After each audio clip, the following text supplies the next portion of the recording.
state of perpetual punishment. Before I continue on this theme, let me tell you that in my 25 years as a district court judge, I did not hesitate to punish when it was appropriate. However, it was my understanding that in most cases, the punishment had a clear end, a point when the defendant paid their debt, would be given a fair chance.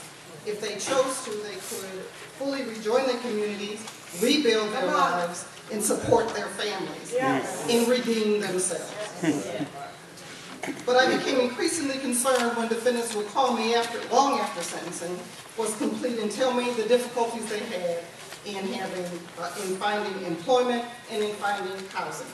I became concerned not just about the injustice of the situation, but about its implications for public safety. Ex-offenders who find stable employment and housing are less likely to reoffend. This is one reason why I joined the Council on Crime and Justice, and why I am grateful to be able to talk to you about the state of collateral punishment in Minnesota, to begin to end this perpetual punishment cycle.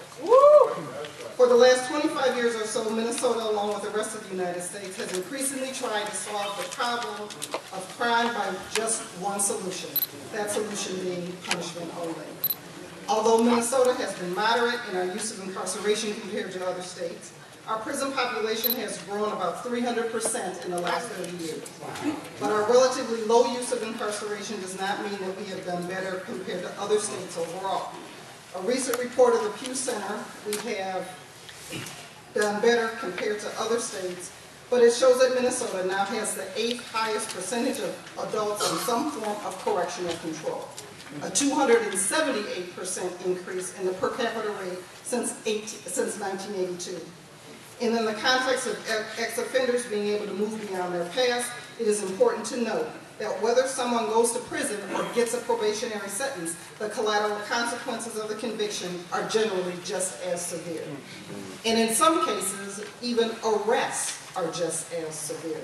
And we know arrests in our community with no conviction are rampant. While the rate of convictions has grown, it has become more and more difficult for ex-offenders to successfully move beyond their past, support their families, and become fully contributing members of our community. The legislature has increased the number and severity of statutory prohibitions on the hiring of ex-offenders. These statutory barriers have become so numerous, complex, and onerous. As a matter of fact, I did ask one of my assistants to look up kind of the second week I was at the council. I said, get me all the collateral consequences and statutory barriers. And he said, well, when would you need that, Judge? And I said, well, in a couple hours. He said, no, it's going to take me a couple weeks. And I said, excuse me? He said, Judge, there's about 280 of them. So we collected them anyway. I gave them a month. But we do have them, and we are looking at them.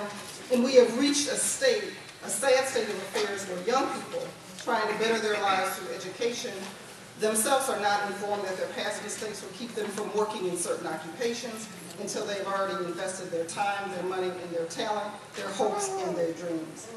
In addition to statutory barriers, the general stigma of criminal records keeps ex-offenders from accessing housing and employment. Research in this area indicates that applicants with a criminal record are least likely to be hired. When someone checks the yes box on employment applications about criminal history, the odds are that their application will be thrown into the do not hire pile, even if the record is not relevant for the position that is sought. Records access, the research has also showed us that the number of employers conducting criminal background checks have roughly doubled in the last 10 years. And the records are much more accessible and inexpensive. This may be a good thing in some instances, but our public and private records collection and dissemination system is often inaccurate, gets wrong names, and in some cases unregulated, and reports things that should be of no relevance to employers and landlords, but nonetheless create fear and confusion. Access to juvenile records, once considered protected, have also increased, preventing the youngest members of our community from reaching their full potential. There's a number of lack of remedies, and these barriers and issues would be easier to overcome if Minnesota provided some remedies for individuals with a criminal record. Unfortunately, we currently have little to offer. In some states, employers are prohibited from discriminating against someone based solely on a non-conviction record, that would be an arrest record, or certain types and ages of conviction. Minnesota has no such protections. Some other states strongly regulate private data companies. Minnesota does not. Some states have a certificate of rehabilitation process. Minnesota has none. Minnesota has a record sealing remedy through the expungement process, but recent case laws made it unclear if any record of a conviction can ever be sealed at the executive branch level. Juvenile expungement procedure is also unclear, and the types of expungements available under the current expungement statutes are very limited, and they're very costly. So that most of the people who actually need them can't afford to go through and get the remedies. There are many potential solutions to these problems. I'm going to give you a few. One that it is probably the most important, but has not been addressed, is to reverse the trend of simply incarcerating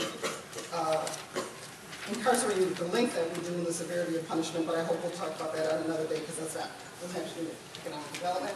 But for those who have already paid their debt and we have decided that they should pay, we need to create policies that will make it easier for them to fully rejoin our community. We need to fund programs that help ex-offenders with difficult transition back into society, especially those that help with employment, housing, mental health, and substance abuse treatment. I believe we need to work with the business community and property owners and pass legislation to help them develop policies and procedures that will allow ex-offenders to be evaluated based on their skills and qualifications and character, not on their past mistakes. We need to provide a way for ex-offenders to have their conviction records sealed when appropriate, or perhaps, in the case of some violent offenses, allow them to receive a certificate that will assure others that they are not at risk. We need to make the sealing of non-conviction records easier or better, just automatic. We need to be more secure. We need to more securely protect the records of our children so that they can reach their full potential.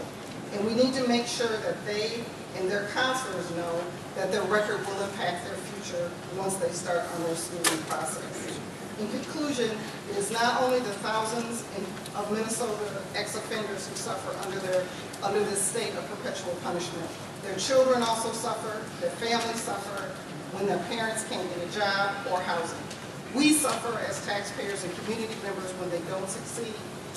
Employers suffer when they discount the skills and abilities of those that we don't use in our community. And we all suffer when we create a society where complete redemption is not possible. My recommendations to the governor are a tax credit for employers who hire and retain hard-to-employ individuals, provide wage subsidies for those who employ hard-to-employ individuals, provide additional targeted funding to train hard-to-employ individuals and train employers on how to hire hard-to-employ people and how to properly read criminal records, and support legislation or policies that remove employment barriers and collateral sanctions for individuals with a challenging criminal past. And I did leave a couple articles with your aid. One is a national study that was just done on 65 million need not employed. We have 65 million people in the United States who have criminal records. These folks are having trouble finding jobs. So I want you to know this is a very, very serious issue, not just for this community, but for the state and for the nation as a whole. Thank you.